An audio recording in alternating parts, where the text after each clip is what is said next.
অফিসে অবস্থান্ত কৰা কাৰ্য নচলিব বগিন্দ্ৰী চাৰ্কল অফিসে অবস্থান্ত কৰা কাৰ্য নচলিব হাতে হাত ধৰিয়া আমাৰ অধিকাৰ লাগিবই চাৰ্কল অফিসে আবাৰ নিব দিয়া নহবই ধন্যবাদ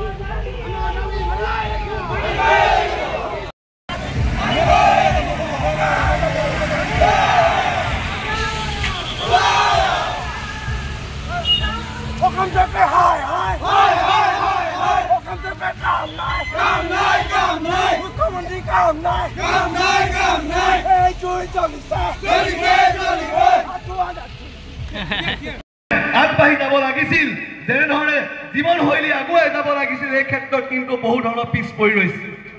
গতিকে আমি বিভিন্ন দলত থাকিব পাৰোঁ এজিপি বিজেপি কংগ্ৰেছ বিভিন্ন দলত আমি থাকিব পাৰোঁ কিন্তু আজি আমি এখন কোনো ৰাজনৈতিক সভা মিটিং নহয় ৰাইজে স্বতঃস্ফূৰ্তভাৱে এই চাৰ্কল অফিচটো ইয়াৰ পৰা উঠাই নিয়া বিৰোধিতাই ওলাই অহা এখন সভা আৰু এই সংগ্ৰাম আহিবলগীয়া দিনত তীব্ৰত কৰি তুলিব লাগিব আমি সকলোৱে হাতে হাত ধৰি ধৰ্ম জাতি নিৰ্বিশেষে দল মত নিৰ্বিশেষে আমি হাতে হাত ধৰি এই সংগ্ৰাম আগুৱাই নিব লাগিব আৰু অতি স্পষ্টতাৰে আমি সকলোৱে ক'ব লাগিব যে কদমৰাজ চক্ৰ বিষয়াটো যদি ইয়াৰ পৰা উঠাই দিয়ে তেন্তে সেই ৰাজনৈতিক বিষয়াসকলক কিন্তু কদম চাৰ্কলত বগীনদী প্ৰৱেশত আমি সেনা হৈ থিয় হ'ব লাগিব পাৰিম নে নোৱাৰিম আমি ইয়াৰ লগে লগে আমাক কেইবাটাও কথা আহি যায় অসমত অসম গণ পৰিষদৰ চৰকাৰ আছিল আৰু নৰ তেতিয়া মন্ত্ৰী আছিল সেই সময়তে বগীনদী যথেষ্ট ডেভেলপমেণ্টৰ কাম হৈছিল আৰু এই ৰাজচক্ৰও তেখেতৰ দিনতে ইয়াত হৈছিল আৰু তেতিয়া চৰকাৰ ইয়াত গণ পৰিষদৰ চৰকাৰ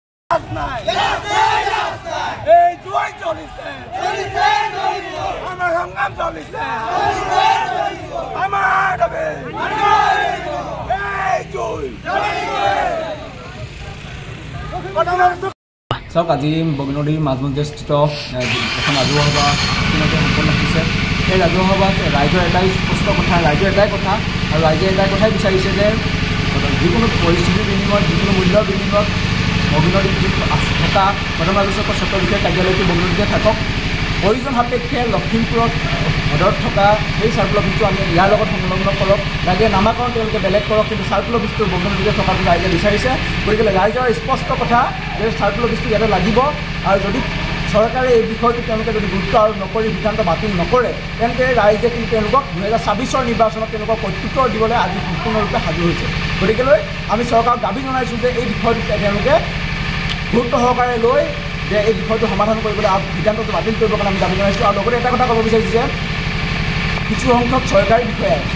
বিষয়া নহয় চৰকাৰী পক্ষৰ লোকে এই বিষয়টোক তেওঁলোকে মিছা বুলি অপপ্ৰচাৰ কৰি আছে ছ'চিয়েল মিডিয়াত কিন্তু তেওঁলোকক আমি ক'ব বিচাৰিছোঁ যে আপোনালোকৰ চৰকাৰৰ দ্বাৰা এখন তথ্য প্ৰেৰণ কৰিছে জিলা আয়ুক্তসকললৈ যে এই পত্ৰখনৰ জৰিয়তে জনাই গৈছিল যে জানুৱাৰী মাহৰ ভিতৰত তেওঁলোকে এই চক্ৰ বিষয়া কাৰ্যালয়সমূহ বন্ধ কৰাৰ সিদ্ধান্ত কৰিছে গতিকে সেই সিদ্ধান্ত কৰা যিখন পত্ৰ সেই পত্ৰখন কি মিছা নেকি সেই পত্ৰখনত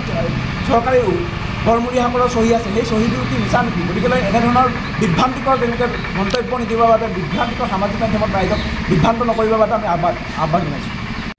আপোনালোকে চাব আপোনালোকৰ সংবাদ মাধ্যমতে প্ৰথম প্ৰকাশ পাইছিলে যে অসমৰ বহুকেইখন জিলাৰ পৰা বহুকেইটা চাৰ্কল অফিচ তেওঁলোকে বিজেপি চৰকাৰখনে বিলুপ্তি ঘটাব বিচাৰিছে ইতিমধ্যে তেখেতলোকৰ চৰকাৰী এখন নটিফিকেশ্যন ওলালে যে 136টা গোটেই অল অসমত 136টা চাৰ্কল অফিচ মানে তেওঁলোকে বিলুপ্তি ঘটাব আৰু বগীনদীৰ মাজমজিয়াত থকা বগীনদীৰ নয়নৰ মণি কদমৰাজ চক্ৰ বিষয়া কাৰ্যালয়টো 1990 চনতে ইয়াত স্থাপিত কৰা হৈছিল আৰু ইয়াত বৃহৎ এটা এলেকা প্ৰায় 160খন গাঁৱত এই চাৰ্কল অফিচাৰ মানে আণ্ডাৰত আছে এতিয়া কথাটো হ'ল আমাৰ ভীমপৰা নদী সিপাৰৰ পৰা চিয়াজুলি অৰুণাচল বৰ্ডাৰৰ পৰা ধৰি চাউলধৰা দুলুমুখৰ অৰুণাচল সীমান্তৰ পৰা ধৰি কাকৈ চাৰিআলি চৰাইমৰীয়া বধা কৰালৈকে বৃহৎ এটা এলেকাৰ মানুহ অকণমান কামৰ কাৰণে লখিমপুৰলৈ যাব লাগিব, যদিহে ইয়াৰ পৰা মানে স্থানান্তৰিত কৰা হয়। আমাৰ ৰাইজৰ এটাই প্ৰতিবাদ, আমাৰ ৰাইজৰ এটাই দাবী, আজি বৃহত্তৰ কদম ৰাজচক্ৰৰ অন্তৰ্গত হাজাৰ হাজাৰ মানুহ ইয়াত একত্ৰিত হৈ এটাই দাবী কৰিছে যে কোনো পধ্যেই কদম ৰাজচক্ৰ মানে চক্ৰ বিষয়া কাৰ্যালয়টো লখিমপুৰলৈ মানে হস্তান্তৰ কৰিবলৈ দিয়া নহ'ব। ইয়াৰ ঘূৰ প্ৰতিবাদ হ'ব। আমি আজি আপোনালোকৰ জৰিয়তে বিজেপি চৰকাৰক এই যি হঠকাৰী সিদ্ধান্ত অতি শীঘ্ৰে এইটো বাতিল কৰিবৰ বাবে আমি দাবী জনাইছোঁ। আৰু আমাৰ য'ত চাৰ্কুল অফিচটো বৰ্তমান আছে বগীনদীত, ইয়াতে বাহাল ৰাখিবৰ বাবে আমি তেওঁলোকক দাবী জনাইছোঁ। অন্যথা পৰৱৰ্তী সময়ত তেখেতলোকে কিন্তু ইয়াতে ৰাইজৰ বিভিন্ন ধৰণৰ প্ৰতিবাদী কাৰ্যসূচীৰ সন্মুখীন হ'বলৈ সাজু থাকক।